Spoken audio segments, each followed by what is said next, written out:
Okay, good evening. My name's Chief Inspector Paul Latey for Neighbourhood Policing and Partnerships in the City of Plymouth. Just want to give you an update what's been happening today and throughout, obviously, from last night. The 400-metre cordon remains in place at this time while the military experts continue their assessments at the scene. We strongly advise people still within that cordon to leave that area. This is all about public safety, which is our priority. Please do not travel to the area or attend the cordons. There is nothing to see.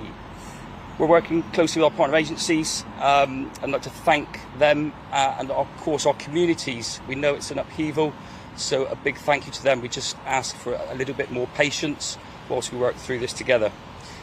There is a no-fly zone at this moment in time over the area. Again, that is to make sure everybody is safe and can do the job that they need to do. We understand the impact this is having, and as soon as we get further updates, we will let you know. It's a continual dynamic assessment. I'm now going to hand over to my colleague from the military who can answer any questions and give you a bit of a brief. Thank you. I'm Colonel Nick Handy. I'm from 8 Engineer Brigade. We've got soldiers here today who have been working hard to find out what we have. We were pretty sure yesterday by the early evening that we'd got a German airdrop weapon. That's a 250 kilogram all-up weight item with about 130 kilograms of explosives. We've spent today trying to find out what those fuses are. A lot of people always say that's been in the ground for 80 years, what's the problem with it? Someone's probably knocked it with a digger, and why are we waiting around to deal with it? The simple reason is the fuses are the thing that makes it go bang, and we need to understand whether that's a time fuse with a mechanical timer or an electrical fuse that's got a capacitor that's drained and is therefore safe. And that dictates whether we actually move that item. Unfortunately, we cannot get a definitive X-ray of the second fuse, and therefore it's not safe to move that item. So we're going to blow it in situ. When I say blow it in situ, we're going to try our hardest to deflagrate that item and burn it inside of a structure which will limit the damage to the local surroundings. I'm pretty confident that the mitigation that we put up will limit most of the damage. But we'll look to do that at some point tomorrow. We're going to work tirelessly through the night to ensure that that mitigation both protects the buildings that face the item and indeed covers the item to ensure that the least amount of blast and fragmentation come out from the area where we do our work.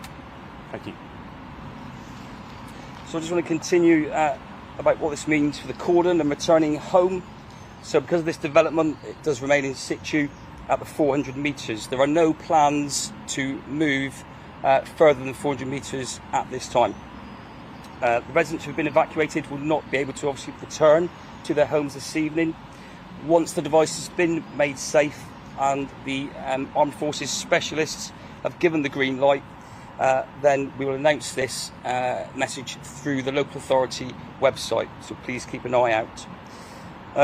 If you are still within the 400-metre cordon and have not yet evacuated, again, the advice is strongly to leave. If you have difficulty with that, we have the youth centre at the Southway address as advertised. Please make contact in relation to any help or support you need. This is about protecting lives, yourselves, your friends, your families, your pets. If you're able to do so, stay with friends, stay with family. If you cannot, please make contact with the centre. If you are leaving your home, remember to try and leave your windows open, turn off your water supply, take essential items for the next couple of days, including medication, items for babies, children, phone chargers, power packs, important documents, and obviously food supplies for you or your pets. Thank you. I'm now going to hand over to my colleague from the local authority. Thank you. Councillor Sally Hayden, Cabinet Member for Community Safety. I just would like to stress that if you've been asked to vacate your property, if you would please do that for your safety as well as everybody else's. And like it's already said, if you can make sure that you've got enough equipment that you need for the next couple of days. So if you've already been given temporary accommodation, that still stays in place at the moment. And then if you need support, then please head over to the centre in Southway, and there is partners there that will be able to help you. Anything else, you'll also see it on the website as well. There is a contact number if you need any other support. Obviously, schools and everything else that have already been closed will stay closed at this moment. Any questions?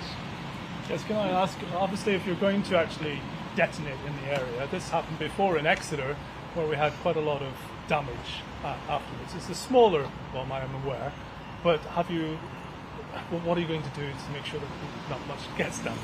So you just highlighted a point. It's half the size, therefore there's half the explosives.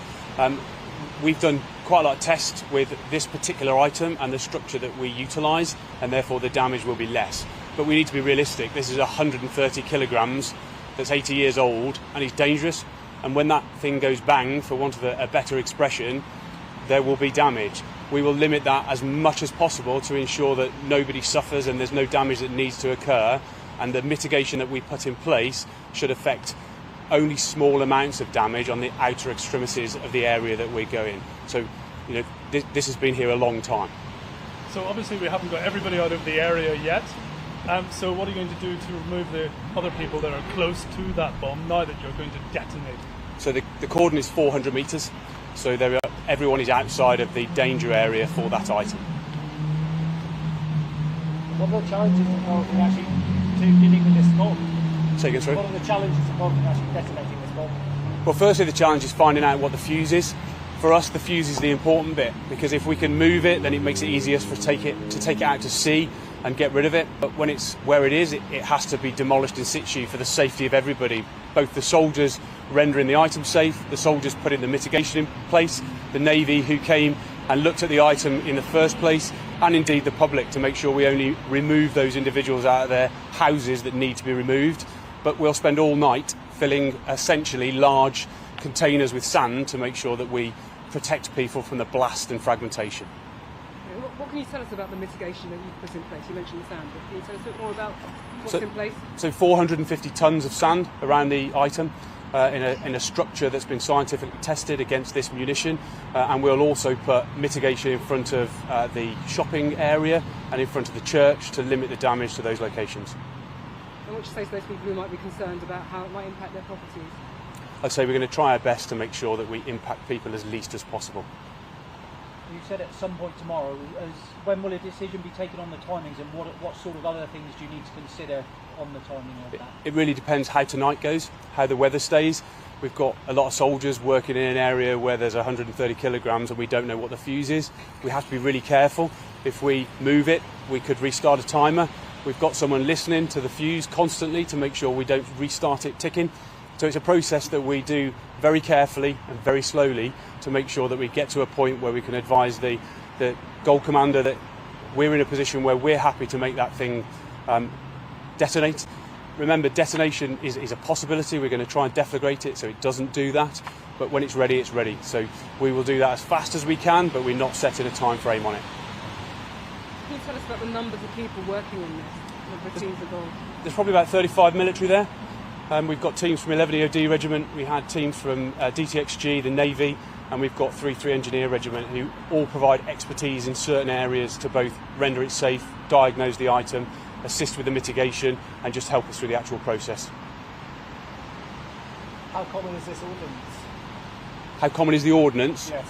We're seeing a lot more of this in the UK at the moment, largely because of the building stuff that's going on in the UK. More people are building in more locations that didn't happen previously under different governments, and therefore we're building in different areas, and therefore we're finding ordnance that was dropped in the war. It's just been hidden for many years in fields that have never been touched.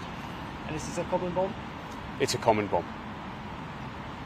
Can I just ask about how you're going to make people aware of when you're doing it? Last time with the Kean bomb there was a text alert. I mean, you mentioned the website. Is there any detail about how you're going to make people aware of when it's happening? Yeah, so at the moment it will be through a website. I'm sure that as a tactic is being discussed in the command structure. That'll be a decision by Gold, but at this time I'm not aware of that tactic being used. Okay. Thank you very much. Thank you. Thank you. Good luck.